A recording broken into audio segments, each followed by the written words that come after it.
I wonder, would you really build a city just to place your workers elsewhere? Can you make cards multifunctional just by adding some colour? Pray tell. I'm your narrator Benji, and this is Underwater Cities in 5 minutes or less. A 1 to 4 player hybrid Euro set against the backdrop of a quest that the big brains of the world have undertaken to construct the most habitable subaquatic metropolis. The core of this game is network building, where the actions you take will enable you to build basic cities that then allow you to inhabit and gain productivity from the small circular buildings that surround them. Whereas the super duper cities and the tunnels you can upgrade will also ramp up your score over the course of the game's 10 rounds. As each player's game board has a non-identical layout and there are 8 in total, there are any number of ways to build your board. But really the most intriguing hook is that of the hand management and worker placement. You see, there are 3 different coloured cards you can draw and action spaces you can choose. Now by default you get to take the actions on the space, but you only get to use the card if it's of the same colour as the space. And because the board has familiar worker placement rules, you're not always going to have a variety of choices in the colour you want to play. All of these moving parts are enabled by income, which is received in odds and sods in the middle of each era as you play cards and carry out certain actions, and then in great big waves during every production phase at the end of an era.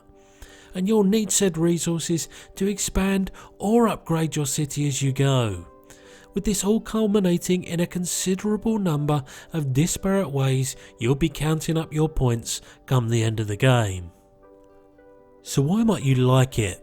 Well, first and foremost, that playing the right card with the right action element feels organic and well implemented, with the intended design balance of the most powerful action spaces contrasting with the least powerful cards, and vice versa. That means there's a rich decision tree on offer to min-max your turn. Now, whilst the city building might look pretty vanilla, that only belies the genuine complexity and variety in which you can go about securing short-term, medium-term and even end-game points, with each route well balanced and given equal weight. You only have so much control over your overall destination, but even things like the luck of the draw can be at least partially mitigated. And finally, a word for the tableau building, because sometimes your tableau is anemic and other times it's a monstrous cacophony of synergy.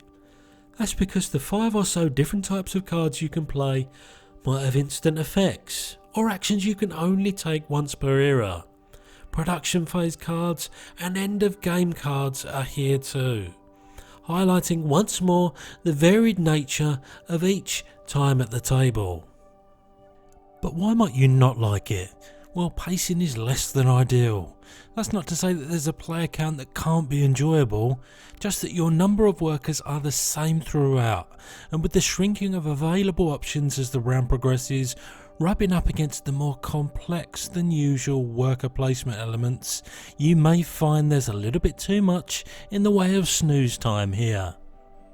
Now, whilst production quality is a hotly debated metric of how good a game is, for those of you that this is important, you'll find that whilst this is far from universally bad, you've still got player boards that are begging to be knocked and components displaced.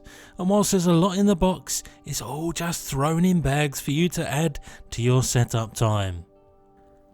Some games are just one signature hook and then you spread that across a game as thin as possible. But here you'll find depth and player engagement wherever you look. Until next time, however, this video has ended. You could have had submarine megalopolises or sunken municipalities, but no.